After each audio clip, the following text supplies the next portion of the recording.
Start again. Okay. Hi, everybody. Welcome to the second day of the Personal Redemption Retreat. Today, I am so excited to talk to you about mindfulness. It is one of the most exciting topics for me to talk about because it's literally the most transformative tool that I know of that will literally change your life in the biggest way possible. So, what is mindfulness? For those of you who have not heard about mindfulness, mindfulness is the concept of being present in the moment. So, oftentimes, if you have not yet stepped into mindfulness, your thoughts really bring you back to the past. They bring you back to all the memories you have of all of the painful experiences, or your thoughts bring you to worry about the future, right? It's human nature. It's so common to think about all the painful experiences, and especially like when something happens in your day that doesn't go well. What typically happens, you say to yourself, like, gosh, this didn't go right, and yesterday things didn't go right, and then a year ago things didn't go right, and 10 years ago, and my life is just a series of things that go wrong and wrong and wrong and wrong, right? Does that sound familiar? And when you or rather as well, in addition to remembering all those painful experiences, and what happens is, in those moments you're literally reliving it, right? Because what happens is your brain sees a picture of what's happened in the past, and then it creates all these feelings, and you're living the painful experience over and over, right? Does it sound familiar to anyone? And the other thing that your brain does often is worries about the future, right? How many of you experience anxiety, experience thoughts and worries about your financial future, what your marriage might look like, if you're going to find the right one, how your child's going to grow up, right? Everybody has all these worries about the future. And so what the concept of mindfulness is to literally say to your brain, stop worrying about the past. Stop remembering all those thoughts and reliving them, and stop worrying about the future. We all know the line that the past is history, the future is a mystery, and today is the present is a gift, right? And that's why it's called the present. And literally, the present is where the biggest gift lies for you. Literally, in every moment, God is creating these experiences for you to love yourself, for you to experience yourself more fully, in a more complete way, in a more whole way, to step into accepting yourself, to step into loving yourself, appreciating yourself, recognizing the great light that you have inside of you, and to be able to experience your life in a beautiful way, in a harmonious way, in a way where you wake up every day and you're just so grateful and feel so blessed to be living the life that you are living, even with the challenges that come before you. Because what happens is, when you step into mindfulness, and I'm going to get into exactly how to do it in just a moment. When you step into mindfulness, all of a sudden, each day, each moment becomes alive. It becomes an experience for you to live through, for you to enjoy, for you to soak up. And yes, of course, there's going to be those painful experiences as well, but being mindful through that too is what's going to help you move through it. And I'm going to get to that in just a bit. But first, I want to really touch on my absolute favorite way to teach mindfulness, because it literally helps you snap into the present moment in an instant. Okay, so my favorite way of all time to teach mindfulness is to really get in touch with your five senses: your sight, your hearing, your smell, your touch, and your taste, right? And your five senses are literally a gift from God. They're God's way of allowing you to experience the pleasure in the world, right? Let's think about what we do with our five senses. We see beautiful things around us. We get to see the beautiful nature, right? In this very moment, as I'm talking to you, I get to look at the plant behind me that brings me joy, right? We get to hear other people speaking. We get to connect with one another. Human connection is one of the most beautiful experiences. We get to listen to music, we get to hear the birds chirping, we get to feel beautiful, soft things. Our skin is so soft. Like if you just take a moment to just feel it, or the clothing that you're wearing, or right, how many times do you feel things and you're like, oh, that just feels so good, right? You get under your blanket and you feel so good, right? The sense of smell is a very, very strong sense. You know, when you go outside and you smell the smell of nature, the smell of the ocean, the smell of anything, food that smells really, really good, right? Doesn't that just uplift you and make you feel good, right? Your sense of taste. Oh gosh, it's such a beautiful layer of pleasure to be able to taste ice cream and pizza and delicious food, delicious protein shakes, right? Like whatever it is that you enjoy, the foods that you love eating, right? How much joy and pleasure does that bring you? And so, what I love to teach people, what I love to say is like, when you find yourself, when you find your thoughts going to the past or going to the future, you're thinking about something that happened or you're experiencing the pain again, catch yourself and say, okay, what can I see in front of me? What can I hear around me? What can I feel? What can I taste? What can I smell? Right? And you don't need to do all five. You can do just one of them, right? When I first started mindfulness, I would start with just looking around me, right? And it's like, gosh, it all of a sudden, when you're paying attention to exactly what you see in front of you, you find beautiful things to look at, and you're like, I'm here in this room right now. I'm here right now as I'm talking to you. This is all that I am thinking about. I'm speaking about how I can teach you about mindfulness and how you can implement this into your life. There's no other thoughts in my head. And so what mindfulness does it brings you into the present moment in such a deep way that all other thoughts just they fade away. They're no longer there.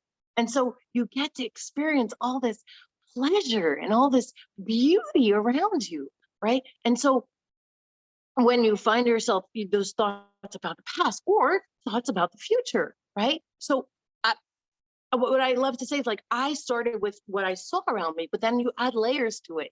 You start listening, you start paying attention. What sounds do I hear? What sounds can I put on that will uplift me? Can I put music on? Will that make me feel better? Right? Will I? What can I feel? Is it like putting on my favorite sweater or putting a nice blanket around? Will that make me feel good? Right? Well, when you're I love to say this is something that like you can implement in a whole way, right? Like just like the total self-care, mindfulness can and should be, if you want to up level in the biggest way possible, which is what I am all about, it should be implemented in all areas of your life. So when you are eating your meals, right?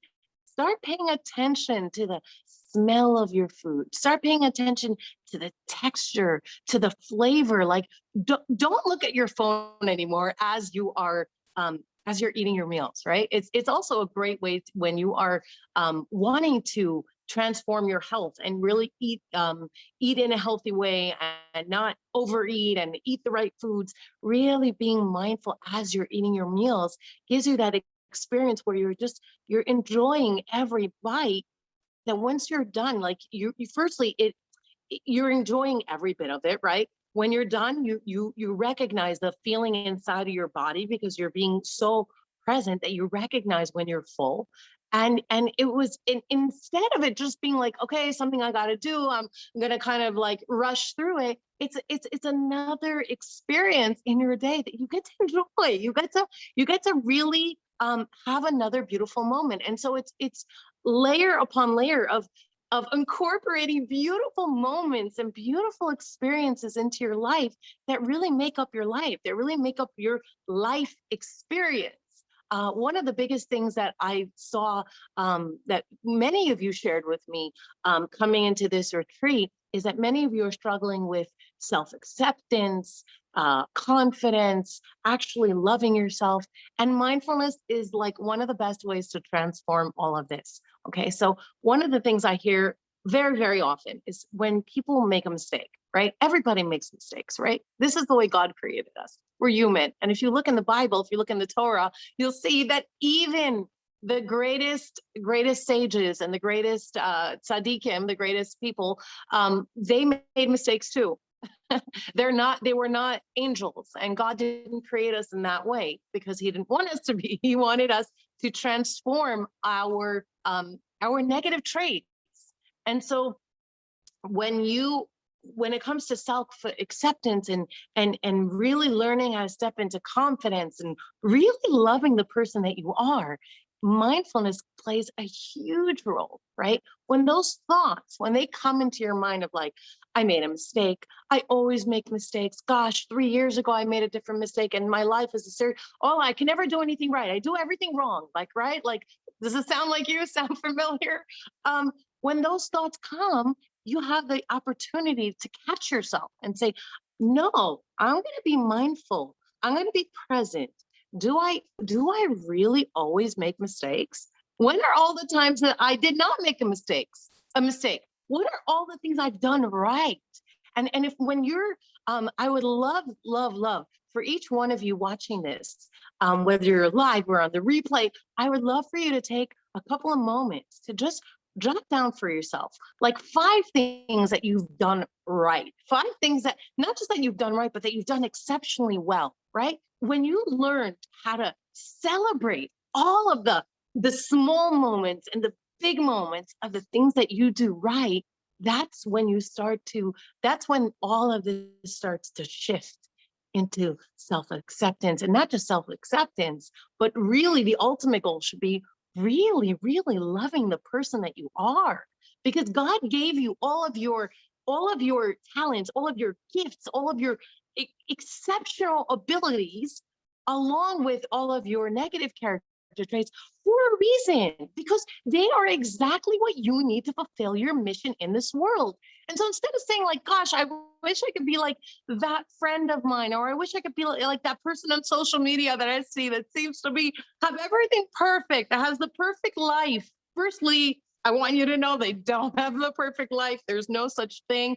But secondly, instead of looking at that and saying to yourself like, oh my gosh, me, Miriam, has every single thing inside of me that I need. And so the person that I am, whether you're extroverted or introverted or whatever other labels, right, you've attached to yourself or not attached to yourself, right? Some people love to be able to define themselves in specific words, and other people say like, gosh, I don't want to fit into any box. That's kind of more like me. But whatever it is, however you see yourself, right?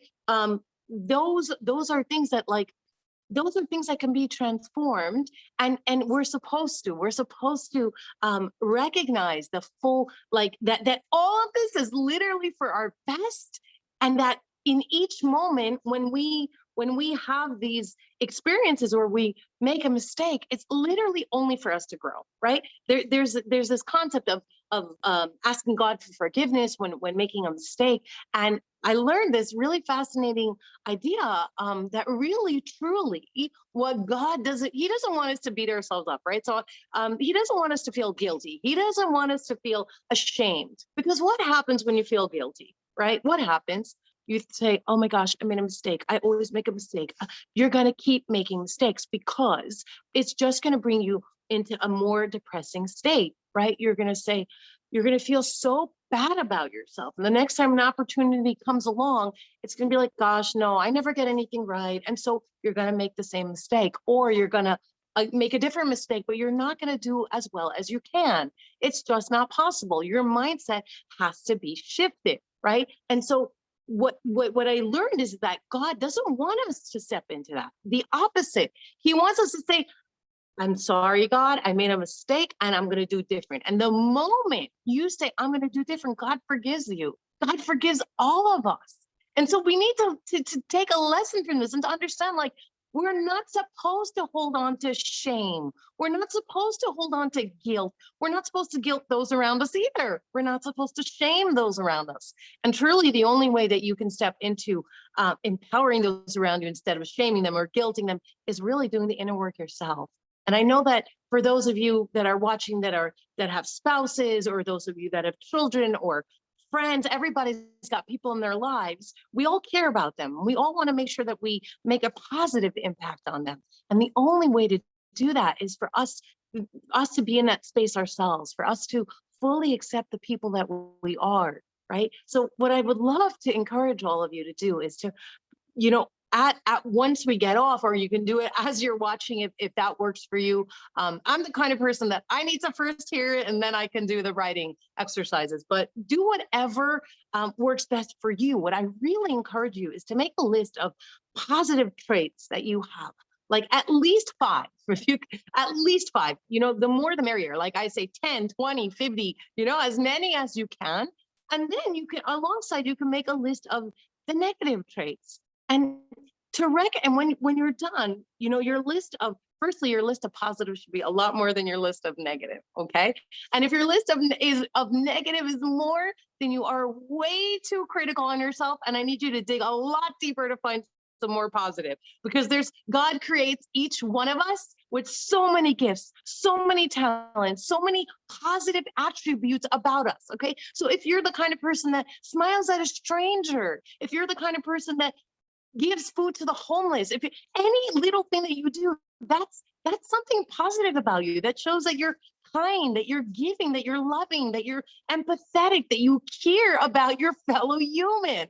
Okay, those are all positive things about you. So I want you to take that list, and I want you to, like, when you're done writing all the positive things, I want you to really sit with it and see how those have impacted your life in a great way, how you have made a difference in other people's lives because of all of those beautiful, beautiful, positive attributes. And then I want you to look at the negative and not say, like, gosh, I'm so bad, I'm not good enough, all I have is, no, no, no, no, no.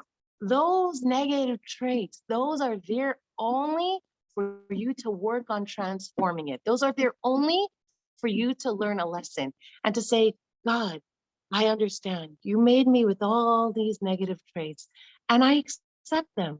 I accept it because this is how you made me. I didn't do anything. I didn't ask for it. None of us asked for the personalities that we have, the character traits, the life journeys, right? It says that our soul has chosen our specific life journey.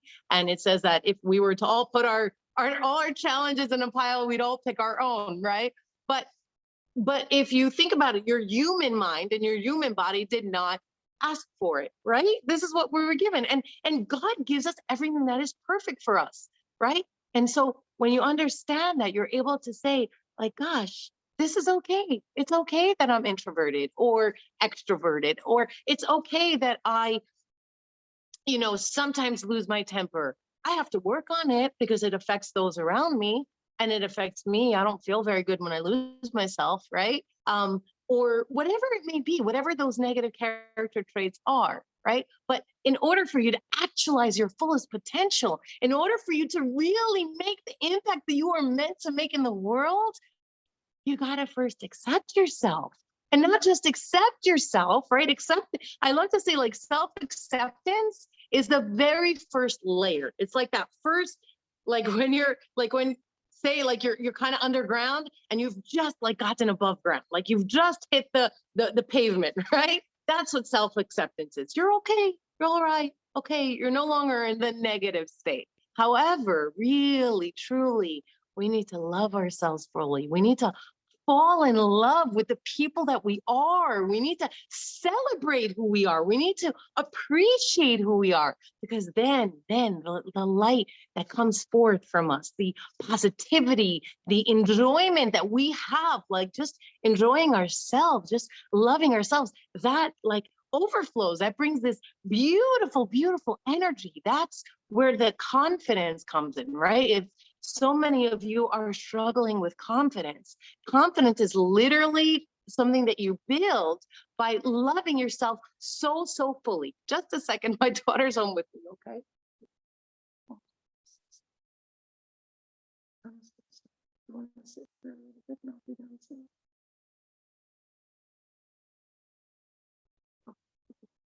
Okay, my apologies, everybody.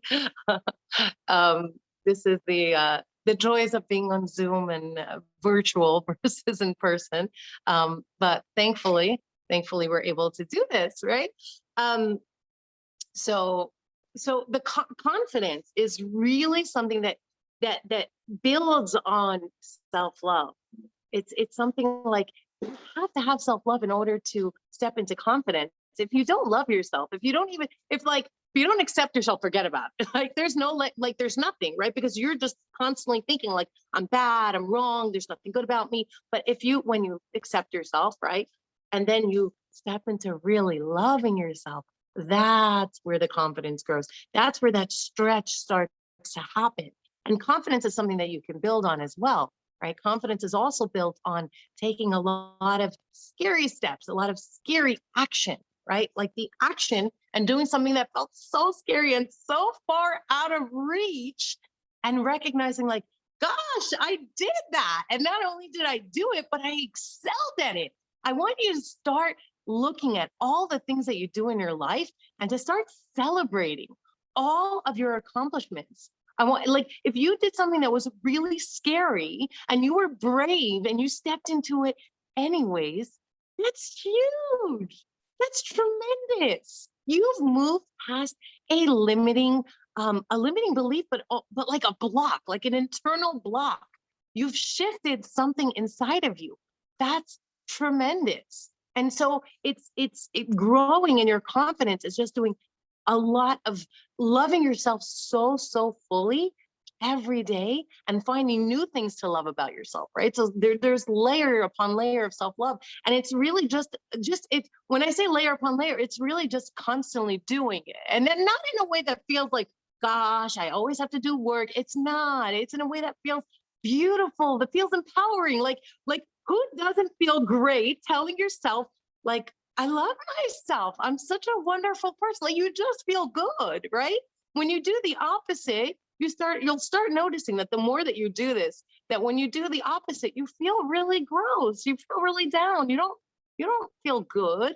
You only feel good about things that are empowering, that feel good, right? You're only feeling good when you're telling yourself good things, when you're celebrating all the things that you have, when you're gratitude. Gratitude takes the presence of being mindful, right? Like you can, again, like I was, you two people can experience the same situation, and one is so grateful and looking at all the beauty, and the other is looking at all the negative, right? It's the cup half empty or the cup half full, or even the overflowing cup is what I love to say. Like the more that you implement this, gosh, it's so cool. It's so cool because literally, like you could be living from a cup that is so full of love, so full of joy, so full of like empowering thoughts, empowering beliefs, so much kindness, giving, like all of the beautiful things. If you just choose to be present, if you just choose to shift your thoughts, to transform them and be more positive. There's this I always love to say that people love to say that uh, oh my gosh, the words just like escape my mind, but constructive criticism. People love to say constructive criticism is great. And I love to say, like, who likes being criticized? Really? Whoever likes being criticized? Nobody ever likes to be criticized. And in like, think about it, right? Like if you criticize yourself or somebody else criticizes you, how do you feel? You don't ever feel good about it. And so no, it's the complete opposite. It's forget the criticism, right? Put that to bed, put it totally away, get rid of it completely, and do the opposite. Find all the empowering things about yourself. Like, sure, there's always room for improvement. And I'm not saying that you shouldn't try to improve and you should never look at the negative. Of course not. Like, of course there's room to improve, but first focus on the positive. There's this, oh my gosh, this wonderful way that I looked of being able to do this, in growing, that I learned from the book Dale Carnegie, How to Win Friends and Influence People. It's the very first personal development book that I ever read, and it was just, gosh, it was literally life changing when I listened to it in audio and worked really hard in implementing different aspects of it. But what he shares in that book is to first, like, if you need to tell someone, right, in a professional setting or even in a personal setting, in whatever way, gosh, and I think in a personal way, this is something that, like, all of us can implement in a much bigger way. All of us can really step into this, myself included, because I worked very, very hard on implementing this in a professional setting at the time, because that's why I learned it. But I myself could definitely use up leveling in the personal area as well. But to really first to sandwich the criticism. So it goes like this. First, you give someone a genuine compliment. It must be genuine, okay? Because if you're giving someone a compliment that isn't authentic, that isn't real, they're gonna know. And not only is it not gonna land, it's gonna make them feel even worse. Like, gosh, you're trying to placate me, you're trying to, like, manipulate me. Like, where is this coming from, right? So find a genuine compliment. You need to genuinely like someone, right? And genuinely care about them and give them a genuine compliment. And then you can mention in the kindest, most soft way that you would want to hear, meaning, like, if you heard that yourself, you wouldn't take it so personally, right? The negative, and then give another compliment on top of that, right? So it's compliment. The thing that then needs improvement is more like, I love to phrase it as like, we can improve in this area, rather than you did this wrong, it's bad, right? Because every people are open to hearing, oh, I can improve in this way. I'm open to hearing that all the time. Like, please share all the ways that I can improve, right? And so it goes the same way with yourself, with the self-talk that you have for yourself. Like, instead of saying, like, oh, I did bad, I did wrong. Okay, what's something that I did right in that moment? Okay, can I improve in this? Oh yeah, for sure. Okay, and then I did something else. Gosh, I did great. I did most of it well. Okay, so next time I can improve in that way, right? Isn't that a much easier way to talk to yourself? Isn't that a much more empowering way? Doesn't that make you want to shift into a higher level? Doesn't that make you want to do more, want to do better, right? And it's all about the way that we talk to ourselves is literally that's literally the way that the action that we take is going to present, right? It's either going to go exceptionally well, or it's just not going to go well at all, because we're just telling ourselves all these disempowering beliefs, disempowering thoughts, right? And so mindfulness is just the most exceptional way to totally transform your thought process, and to really, really step into the moment, and to really, really soak up every moment in this world. Like, this is, like, people talk all the time about how you find your purpose in life, right? And for each one of us, we all have our own journeys through it, and everyone's is different. But what I love to say is, like, your purpose is every single moment that God puts in front of you. That's the only way that you're going to come to finding your big purpose. But also, there's so many layers to your purpose. Like, say somebody comes, knocks on your door and comes to visit you. In that moment, that's your purpose, because God put that in front of you. So your job is to make them feel welcome in your home, to make them, enjoy the experience of connecting with you, right? And that's just one tiny example, right? But it's all the things, all the experiences that come up in your life. And when you take positive action towards it, when you accept it, when you recognize, like, gosh, this is where I'm supposed to be, this is what I'm supposed to do, that is when you get closer and closer and closer to finding your purpose. It's also, your purpose is also your soul's calling, right? So often, again, everyone's experience is different, but, like, what I hear most often from people that have found their purpose is that it's this calling inside of you. Like, your soul would not rest until you've done it. I heard this from, I believe it was Yael Trush, but I think this is how she put it, was that your soul will not rest until you've done it. Like, you have this calling in your soul, and it just won't stop. It doesn't go away, and I can share for myself, for me, that's always been coaching. Like, as soon as I became a coach, I haven't, I had a whole career prior to coaching that wasn't the right fit. And so, really listening, I had to be so mindful and so present to really shift all that, because it was a massive, massive shift at the time to completely shift directions in my career and really in my life. So it's really important to pay attention to all the clues that God puts in front of you, all the thoughts that you have, all the feelings that you have. They're all there for a reason, and it's our job to really take hold of it, to really seize the moment, to really just like say, I'm gonna take life and I'm gonna squeeze every bit of juice out of it. I'm gonna take my relationships and I'm gonna make them so beautiful and so meaningful. And if I don't yet have those relationships in my life, I'm gonna talk to God and I'm gonna thank him and I'm gonna say, thank you, God, for sending them to me. Right? Thank you. And holding that vision and holding that space and holding that reality of that becoming your reality. Okay. So that's a great way to really use mindfulness to really, really get in touch with your thoughts and put it out there and really co-create with God miracles. It's so fascinating. It says in Tanya that when the way that God that when a miracle happens, it's that God's giving pouring more of his light. Like it's an overabundance of God's light, and that creates the miracle. And that we're supposed to co-create it. And co-creating it is through having that belief, by thanking God and visualizing it, and really allowing ourselves to sit with it and allowing ourselves to daydream about it. The other I mentioned earlier that I was gonna discuss how mindfulness can really help us in the challenging moments.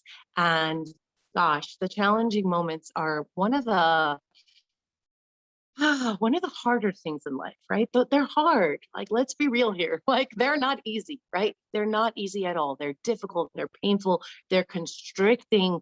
We feel heavy. Our heart hurts, right? Our soul hurts. Like they're very, very difficult.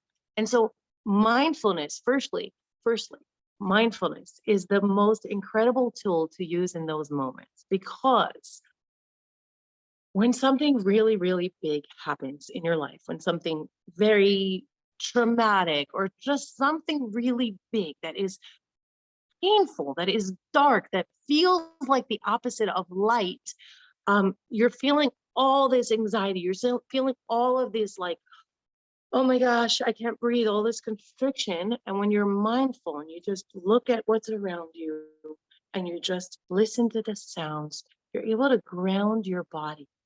Okay, your body starts to get grounded in the present moment. You'll start to notice that, like, gosh, your head's feeling calmer, your throat's feeling like it's calming down, your heart's starting to kind of like palpate less intensely, right? Less intensely. And you're able to do what I like to call move through the feelings, move through the situation. You're able to allow the feelings to be, right, while being mindful and being present, and saying to yourself, I'm feeling this, I'm feeling constricted, I'm feeling pain, I'm feeling like I can't breathe, I'm feeling like I don't know what to do, and allowing and just sitting there with those feelings and just experiencing it.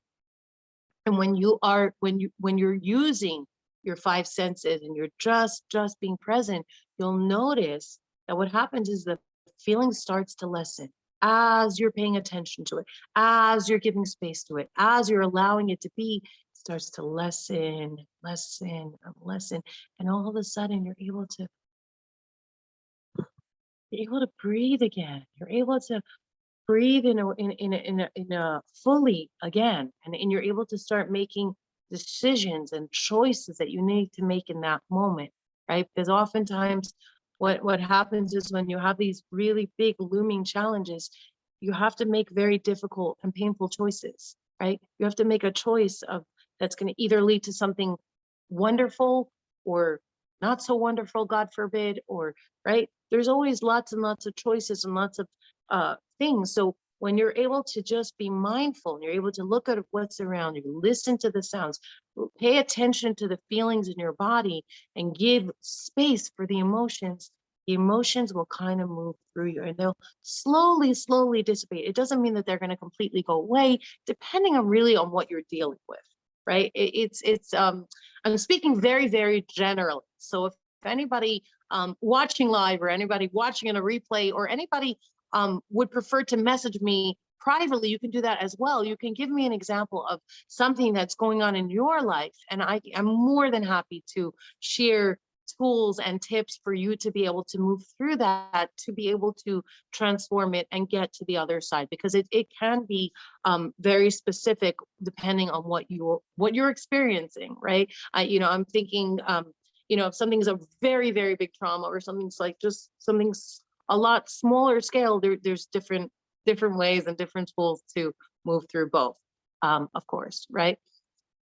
And so when the more, especially when you're going through these difficult moments in your life, what you'll notice is that, in those moments, there's being mindful and allowing it to dissipate, but you'll notice that you're going to have to do a lot more self-care. You'll have to be mindful of what's going on internally. And what I love to say is, like, all of the tools that I give really interact with one another, right? So mindfulness and self-care really go to hand in hand, because being mindful means paying attention to your internal space as well, paying attention to how you feel, paying attention to how you think, paying attention to the actions. So when you are feeling really constricted, when you're feeling like not great, you're just in a crabby mood, that's the time to say to yourself, gosh, I need some self-care. Have I eaten today? Have I exercised? How are my thoughts? Have I given space for it? Like, maybe I just need to take a walk and give space for my thoughts, right? Maybe I need to get up and dance and put some music on and feel good. Maybe I need to receive something for myself. And so it's so important to incorporate them together. So I love to say, like, the total self-care, physically, mentally, emotionally, and spiritually, those are kind of like a checklist that you kind of check in with yourself throughout each day, and make sure that you're checking off at least one thing on all those lists, right? Because I know that everyone's lives are busy and hectic, and some days it might feel like, gosh, I can't possibly do it all. So choose one thing from those lists and do them, right? Because it's going to make a huge, huge difference. But also, when you're experiencing difficult moments, really check in with yourself. Like, how's my self-care been today? Have I missed one of the boxes? Or maybe today is a day where I need to double down on it, and I need to do a little extra to make me feel better. So it's really, really so much about being present in the moment, rather than allowing those thoughts to control you and allowing them to control your life, because your thoughts are literally what creates your reality. If you believe that you can have exceptional success, you will have exceptional success. If you believe that you could never have it, it's not for people like you, it's only for the lucky ones, it's only for people who were born rich, or whatever thoughts you may have, it's never going to happen for you. You can't possibly, your life cannot outgrow your mindset. Your life cannot outgrow your thoughts. And so being present with your thoughts, being present with your emotions are so, so important. Being present with your spiritual state as well. It's so beautiful. We learn that in the Torah, it says that in the temple there was a mizbeach, it's called, which was a ramp. And we learned from it where the priests would give the offerings to God. The animals were offered on that to God as a blessing, as a thank you to God for all the wonderful things that God provides us with, and for many other reasons. But the concept, the lesson that we learned is that the reason that it was a ramp is that when you're not moving forward, you're sliding backwards. And this applies to all areas of our life, but especially spiritually. Like, if you are not connecting with God every day, or even, over time, if you're not connecting with God, if you're not connecting with your soul, if you're not connecting with religion, if you're not connecting with your purpose, you're going to find that you're slipping backwards. And you're going to be in this state where you're feeling confused, you're not feeling at peace, you're feeling very tormented. Your spiritual state is such an important and integral part of who you are. It's literally the reason you were put here on this earth was to fulfill your soul's mission. And so when you're not in alignment with your soul, when you're not paying attention, you're not giving to your soul, you're sliding backwards, and you're just feeling less and less good, and more confused, and more unstable, and more depressed. So it's really important to be mindful to constantly feed your spiritual side as well, to really utilize the gifts that you have, to understand that every desire that you have, whether it be personally or professionally, that's meant to be fulfilled. And stepping into this space of understanding that this is part of your soul, this is your soul asking you, like, gosh, get this done for me, because this is what I want. This is what's going to make me feel at peace. This is going to make me feel full of love, full of joy. Like, this is what God wants. God wants us to serve him with joy. God wants us to experience pleasure. And so even understanding that, and understanding that, like, gosh, those desires I need to co-create with God. And I'm going to talk about really creating abundance and receiving in another one of these calls. And I can't wait to get into all of that, because that is also multi-layered, and oh my gosh, so exciting. But like I said, all of my tools really, they all, the concepts, they all really flowed together.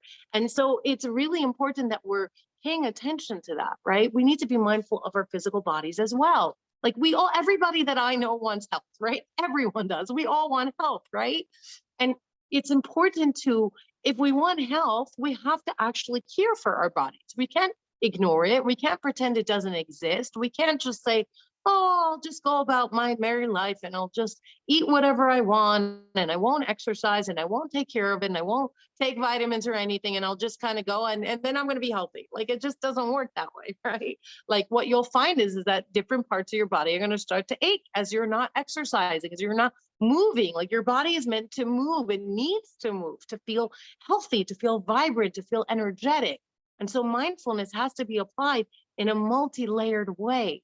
I love saying, like, mindfulness needs to be applied on social media as well. So I'm on social media. Obviously, you know me, you see me, right? I love social media for the beautiful and wonderful, wonderful things that it has brought into my life. I've learned so much about parenting. I've up-leveled my life in so many ways, from connecting with other beautiful, beautiful souls, beautiful people on social media. I've worked with many coaches that I have met through social media, and that have literally changed my life in the biggest way possible. And I love social media. However, we all know that there's a lot of dangers to social media.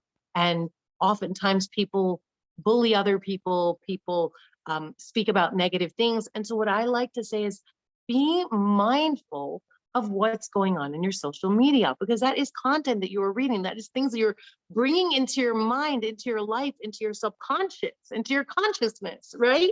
And so I love to say, like, firstly, for yourself, post positive things. Don't post, like, every time you have a bad day, or something negative that someone in your life did to you.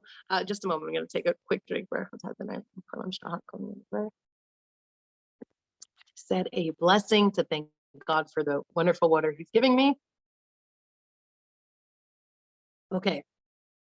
And so pay attention to post positive things, right? Like, if I remember years ago seeing somebody that shared, like, a fight that she had with her husband on social media. And I'm like, I remember thinking, like, gosh, firstly, this poor woman, she felt like she wasn't heard in any other way, or couldn't be heard in any other way. And she had to put it on social media to be heard, to be seen, or whatnot. But secondly, and even more importantly, that's not going to bring her any closer to her husband. If anything, it's going to bring her to the opposite. You're just going to have other people saying, yeah, he's a terrible guy. Oh my gosh. And that might lead to, and it's going to lead to only to more negative and negative thoughts about him. Whereas really, truly, in a relationship, it's important to work things out together, right? And so it's important, like, sure, if something painful is going on in your life and you feel like you need support, and posting on social media asking for support is going to get you that, Absolutely, go ahead and do it. There's lots of groups that are specific for supporting people in different ways. But if the point of you posting is literally just to complain, then go on a walk. Like, you're gonna feel so much better going on a walk or going for a run or dancing, right? Because motion changes emotion. You're gonna feel so much better than posting on social media. And imagine like what you're doing to other people, right? Like, other people are walking around with all the thoughts that they have about themselves and about the world and about life and how things are. And many people are in this negative state. And then all of a sudden you're adding another layer. Gosh, yeah, her life sucks too. She hates this and that and whatnot, right? And you're just adding more negativity. And so I love to say, like, be really mindful of what you post, but also be mindful of the content that you're reading. And so I love to say, like, social media is this amazing tool where you get to choose what you bring into your life. And so I love to say, like follow the people that are uplifting, that are inspiring, that are empowering, that you're friends with, that you just enjoy their content, people that share things that are funny, and unfollow anyone that is sharing things that just bring you to a negative space. Because everything that you consume, all the information that you receive is gonna make a difference in your mindset. So, and you're an average of the 5 people you surround yourself with. So this is another area to be really, really mindful of. Okay. You're literally an average of the 5 people you surround yourself with. So think about the 5 people you spend the most time with, right? And start to recognize how they really do impact you in a big way, right? That's the way that it is. And so if you currently feel like the 5 people you're spending the most time with are not the healthiest people, are not bringing you to a positive space, then it's time to reevaluate. And oftentimes, sometimes you might find yourself in a space where you can't change that. You can't change the 5 people, right? Because it may be family, it may be circumstantial, where you're living, whatever it may be.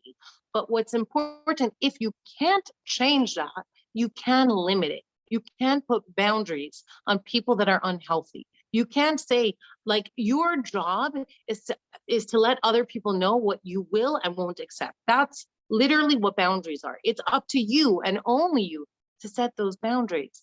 And boundaries can be set in a beautiful way, in a kind way, in a compassionate way. It doesn't mean be rude to someone who is unhealthy, who is causing you pain. Doesn't mean be rude, and just because they're rude doesn't give you, the excuse, I'll say, to be rude back to them. You can set it in a very kind way, in a very compassionate way.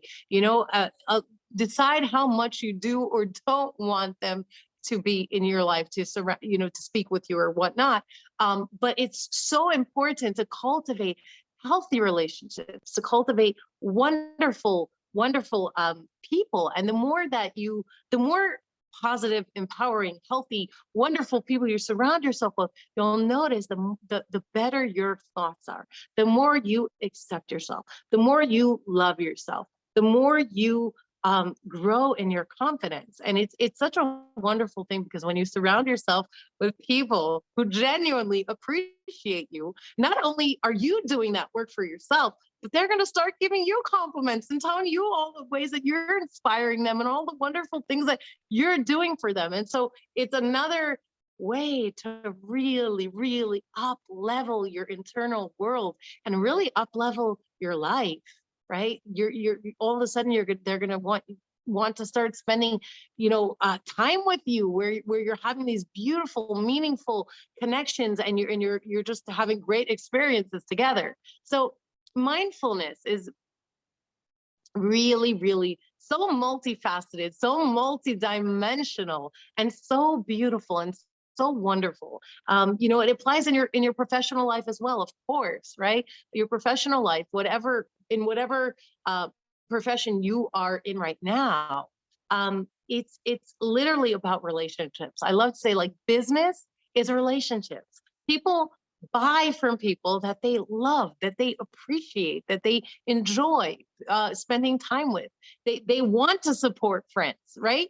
And so in your professional life as well, like, it's so important. And if you're in an environment where you have a coworker, for example, that is super negative, and you can't change that, right? what you can do is you can change the way you talk to them, right? You can give them a smile. You can say a positive word. You can give them a positive belief about themselves, right? You could give them a compliment and point out something that they did exceptionally well, and watch how it changes. It's very, very fascinating because I worked for in marketing for 10 years, and I had a lot of coworkers, a lot of different backgrounds. And it was such an amazing experience to see how much, like, my coworker, who then, I called her my friend at the time, how much she changed, as I was just saying positive things to her, because that's who I am. That's who I want. That's who I want to be. And I was, studying to become a coach, and it was just so exciting to me to watch, like, people change. But it really, really was amazing. And gosh, and like, this particular coworker that I'm thinking about, like, later on, even once we stopped working together, she reached out to me and asked for, wanted me to mentor her, as a friend. And it was such an amazing, amazing experience for me to see how, literally, like, when you change your thoughts, when you change your speech, when you change your actions, and you make a difference, you intentionally change the way that you think and speak and act around other people, the relationship just changes in such a big way. Like, you make such an impact on them, and you become so much closer. And I'm going to talk about relationships as well, much, much more in depth, because that's also such an exciting topic for me. But again, like, this mindfulness applies in relationships as well. And it really does in every single area of your life. And in any area that you're feeling challenged in your mental health, whether you're feeling guilt, or you're carrying around shame, or you're carrying these limiting beliefs about, like, gosh, I can't accept myself. I can't accept who I am. I just want to be somebody different. Or I wish I could be like that person, or I wish everybody could approve of me, or you're wanting to please everybody, right? That's something that many, many people step into, wanting to please other people, because if you please other people, then other people are going to be happy with you. And that means, if somebody else is happy with you, that means that they love you. And that really stems from a place of believing that you're not worthy of love, that you don't deserve love. You can't have unconditional love. You think love has to be conditional. But really, truly, you're a soul. You're a piece of God. Your soul is a piece of God, and you are worthy of love. You are worthy of unconditional love. God is recreating you in every single moment.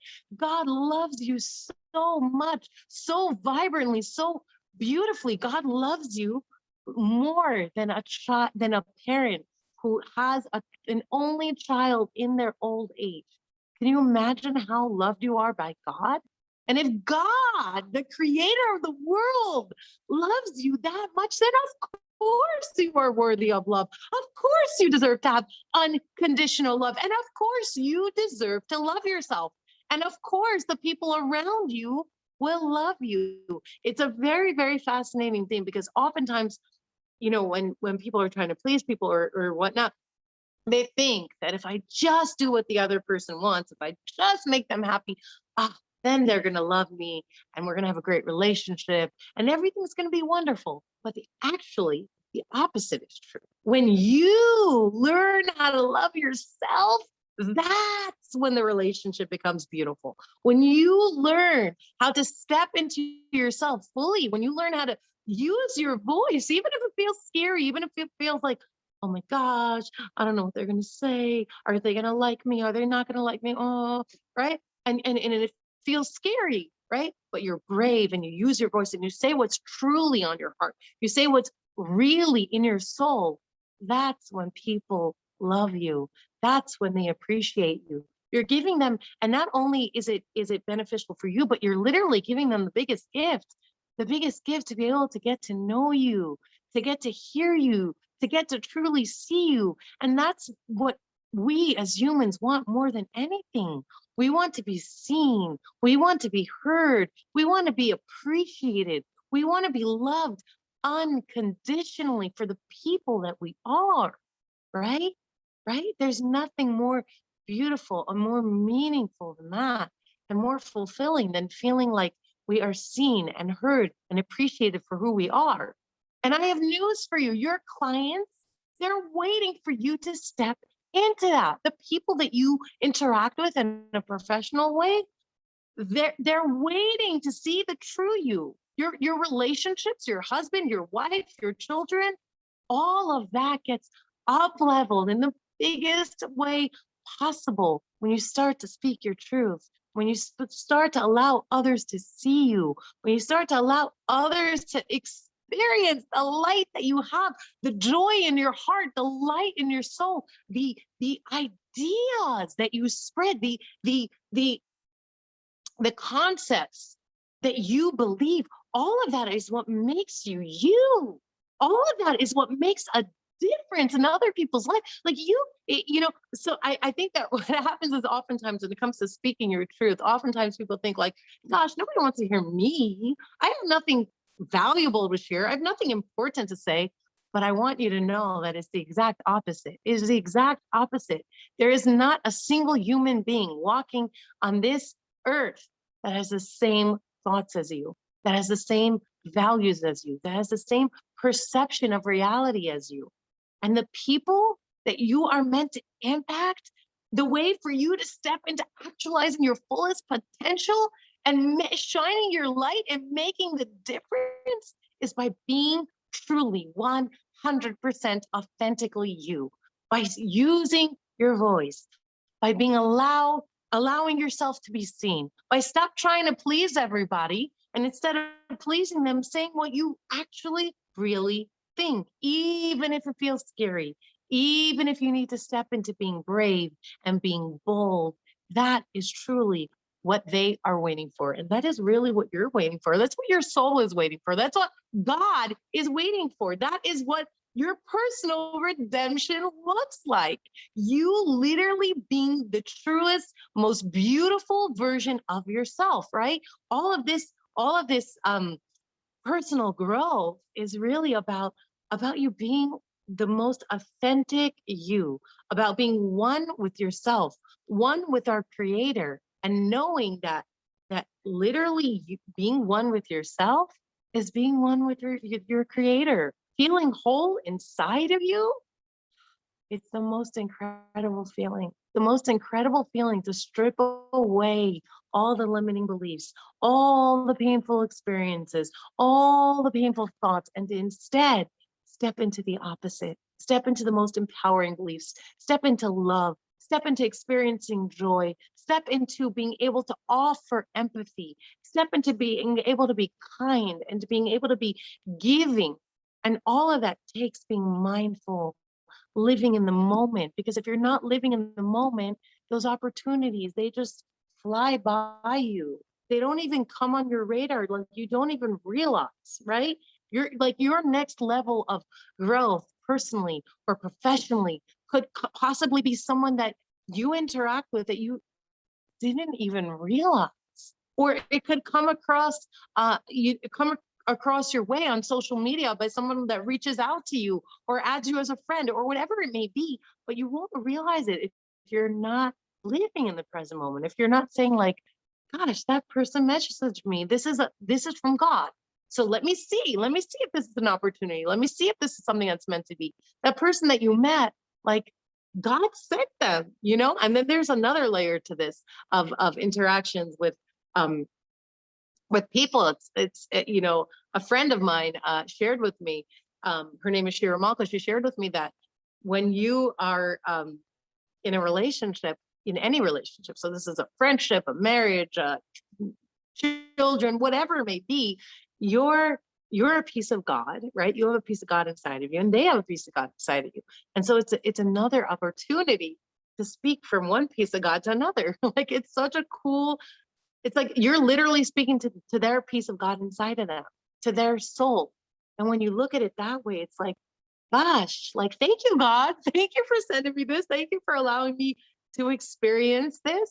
And it's really, really, really special. And when you recognize that, then you're able to just have a better relationship and a better experience. And again, I'm going to go into relationships much, much more in depth, but it's another layer, another area of being mindful, of being present, of really, really soaking up just every experience in your life. And again, this goes for the positive, it goes for the negative, it goes for every single thing in between. If anyone has any questions at all, for those of you that are with me live, and for those of you that are watching on replay, I'd really love to hear from you. I'd love to be able to answer how to incorporate mindfulness into a specific situation. If you have one, like if you have a specific situation that in mind, and you're like, okay, how can I apply mindfulness in this? How can I transform this? Then really feel free to drop a comment below, or put it in the chat box, or private message me, and I'm more than happy to answer you, because I know that oftentimes, like, you can hear something, and it sounds like a great idea, and you're like, oh, this is wonderful, but how can I apply it to me? How can I apply it to this specific situation? And sometimes, that kind of like is not always easy for you to figure it out for yourself. So I'm more than happy to answer your questions and help you apply it into your life, because this has literally been probably the most life transforming personal growth tool that I have stepped into. Really, all of it has been, but this is like my number one. Like, if I had to choose one thing that I would talk to all of you about, it would definitely be mindfulness, because this is just so life altering in the most beautiful way. Like, even when you're connecting with God, I was sharing yesterday, like, to just be mindful and literally just speak to God. you know another thing that I've learned is, like, when you're doing something professionally, you want to put something out there, or even on a personal way, but like, you really something you you want to put something out there, and you want to put something in a creative way, and to really allow God to speak through you, rather than get caught up in your own head, right? Like, this is something that, again, going back to those thoughts about yourself, like, gosh, am I going to speak well? Am I going to do well? Is this going to come out well? Like, to just say, God, like, I love you, you love me, like, I'm channeling you. Like, because again, we're a piece of God. So I'm channeling you. I'm channeling your energy. Like, you want me to do this because you put this desire in my heart. You make this go well.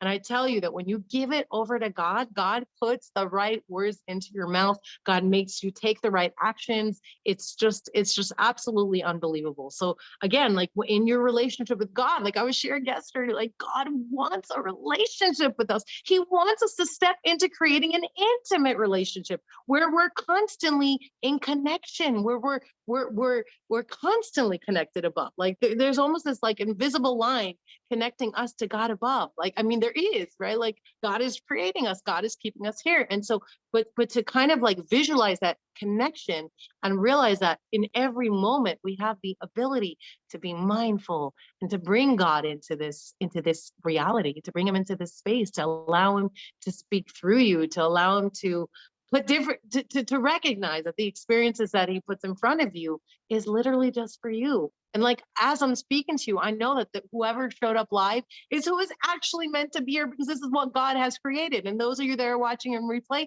this is what God wants. This is the absolute best, the best for me, the best for you, the best for everybody, right? Because that's how God created it. And so it's literally about just recognizing that, being so mindful and so present.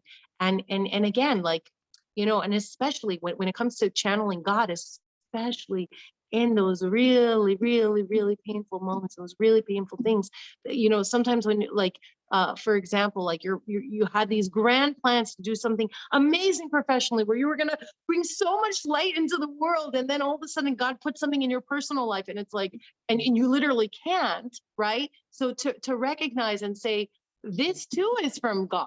Like, this too is God saying, no, I thought I was going to do this major thing, and I was going to make this big impact in the world, and share my light. But in this moment, God needs me to do something different. He needs me to do something in my personal life.